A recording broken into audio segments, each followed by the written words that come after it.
बलि बांधत प्रभु बाढ़ सो तनु बरनि न जाई, उभर घरी मह दीन सात प्रदक्षिण दाई।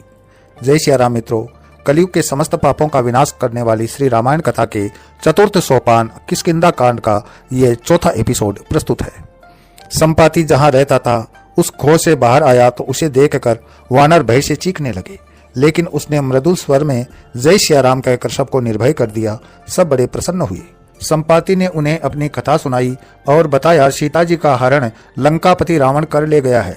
उसने उन्हें अशोक वाटिका में रखा हुआ है। मैं उन्हें देख पा रहा हूँ, परंतु मैं अत्यंत वृद्ध हूँ, इसलिए कुछ करने की सामर्थ्य नहीं रखता। अन्यथा मैं स्वयं लंका जाकर रावण का मद चूर कर देता और थोड़ी ही देर में सीता जी को यहाँ ले आता। इस समुद्र तट से मेरी दृष्टि की सीध में 400 योजन दूरी पर लंका द्वीप दिखाई दे रहा है। इस पर्वत शिखर पर चढ़कर जो भी इस दूरी को लांघ सके वही ऐसा प्रयास करे। समुद्र को भी बड़ी सावधानी से पार करे, क्योंकि इसमें बड़े विचित्र और मांस भक्षी जीव रहते हैं। रावण के भी प्रहरी है। मित्रों, मैं तो तुम्हारी इतनी ही सहायता कर सकता हूँ। संपाति के इतना कहते ही उसके पंख उग आए और वह हर्ष में भरकर प्रभु श्री राम की स्तुति करने लगा। उसका सब अभिमान समाप्त हो गया और वह प्रभु भक्ति में लीन हो गया। अंगद और जामवंत ने संपाति के सुंदर वचन सुने और हर्ष मनाया कि एक कठिन कार्य तो सरल हुआ। लंका की दिशा और दूरी का तो पता चल गया, परंतु अब यह समस्या आ खड़ी हुई कि 400 योजन की छलांग कौन लगाए। अंगद ने एक ओर से जाने का साहस व्यक्त किया, परंतु लौटकर आने में उसे संदेह था। ऐसा तो अनेक वानर कर सकते थे, परंतु जब लौटकर ही न आ सके तो क्या लाभ। कार्य तो पूर्ण होना चाहिए। सब एक दूसरे की ओर देख रहे थे कि जामवंत बोले, आज जामवंत को भी अपनी वृद्धावस्था पर खिन्नता है, अन्यथा यह छोटा सा कार्य किस गिनती में आता। इससे भी बड़े कार्य मैंने प्रभु कृपा से सफल किए हैं। वृद्ध जामवंत की बात सुनकर कुछ युवा रीछ हंसकर बोले, महाराज, हमने तो आपको सदा से वृद्ध ही देखा है। आप बस कहानियां सुनाते रहे हो, कभी कोई ऐसा कार्य करते तो देखा नहीं जो आपके बल को सिद्ध करे।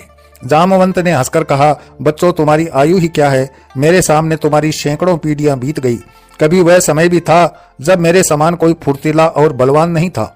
जब श्री हरि ने वामन रूप धरकर राजा बलि से 3 पग भूमि दान में मांगी थी तो उस कौतुक को देखने के लिए मैं वहां उपस्थित था। जब भगवान वामन ने एक पग में पृथ्वी, दूसरे में आकाश और तीसरे में पाताल भी नाप लिया तो सोचो कि उन्होंने कितना विराट शरीर धारण किया होगा।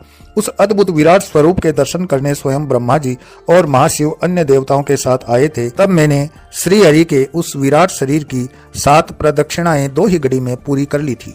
ऐसा था मेरा बल और ऐसी थी मेरी स्फूर्ति।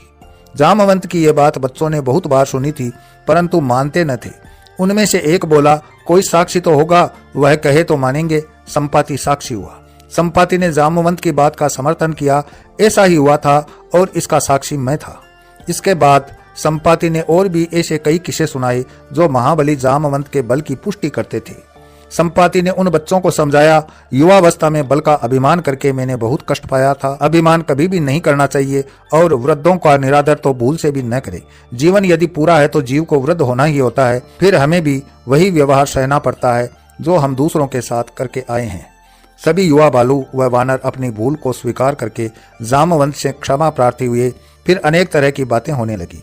वानरों का तो स्वभाव ही चंचलता है। एक बार मनोरंजन का सूत्र हाथ में आ जाए तो वे जी भरकर मनोरंजन करते हैं। कोई पेड़ पर चढ़ा लटक रहा था तो कोई बालू उड़ा रहा था। अनेक तो समुद्र तट को देखकर ही हर्षित हो रहे थे। लहरों का खेल उन्हें भा रहा था। लहर पीछे जाती तो उसके पीछे दौड़ते और जब लौटती तो प्राण बचाकर भागते। संपाति इन मूर्खता भरी क्रीड़ाओं को देखकर रोष से भर उठा। उसने कहा, जीव को सदैव अपना कर्तव्य स्मरण रखना चाहिए। जब तक कार्य संपन्न न हो जाए तब तक विश्राम न करना चाहिए। और तुम प्रभु कार्य को भूलकर मौज मना रहे हो। कार्य संपन्न होने तक इस वानरी स्वभाव को भूलकर प्रभु के सेवक बनो और कार्य होने पर खूब मौज करना। संपाति की बात सुनकर सब मौन हो गए। अंगद को अपने दल की इस मूर्खता का अनुभव हुआ तो वह चिंतित हो गया। 1 माह का समय मिला था और उसमें से आधे से ज्यादा तो ऐसी ही मूर्खता भरी मस्तियों में व्यतीत हो गया था। अंगद ने सभी को संबोधित करते हुए चेतावनी दी, अब यदि किसी ने कार्य संपन्न होने तक चंचलता दिखाई तो उसे मैं अपने हाथों से दंडित करूंगा। सब मौन हो गए।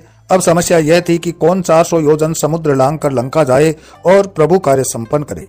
तभी जामवंत ने कहा, अरे हनुमान कहाँ है? वही इस कार्य को सफल कर सकते हैं, कहीं दिखाई नहीं दे रहे हैं। किसी वानर ने बताया कि वे तो पर्वत की तलहटी में पेड़ के नीचे ऐसे बैठे हैं जैसे स्वयं को ही भूल गए हों। जामवंत जान गए कि हनुमान अपना बल भूलकर ध्यान मग्न हो गए हैं। वे अंगद के साथ उनके पास पहुंचे। हनुमान की दशा विचित्र थी। वे बालक की भांति व्यवहार कर रहे थे, कभी मुंह बनाते, कभी गुड़की देने लगते और कभी हंसने लगते। जामवंत ने बताया, महावीर हनुमान को साप मिला हुआ है। हनुमान अपना बल विस्मृत कर देंगे और जब प्रभु के सेवक उनके बल का स्मरण कराएंगे तो वे पूर्व दशा में आ जाएंगे। जामवंत की बात सुनकर अंगद सहित सभी राम सेवक महावीर हनुमान के अथाह बल का गुणगान करने लगे। उन्होंने बालपन में जो कौतुक किए थे उन्हें जामवंत उच्च स्वर में कहने लगे, हे महाबली, तुम ही तो हो जो सूर्य को फल समझकर भक्षण करने की सामर्थ्य रखते हो।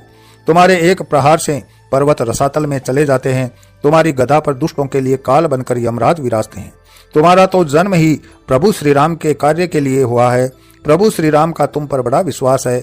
हमें लंका का पता चल गया है, उसकी दिशा व दूरी का ज्ञान हो गया है। अब 400 योजन समुद्र लांघने की सामर्थ्य भला तुम्हारे सिवा किसकी है? हे अंजनी नंदन, विस्मृति से बाहर आओ और प्रभु कार्य करके उनकी कृपा प्राप्त करो। अपनी प्रशंसा व गुणगान सुनकर हनुमान उत्साह व उमंग के साथ उठ खड़े हुए।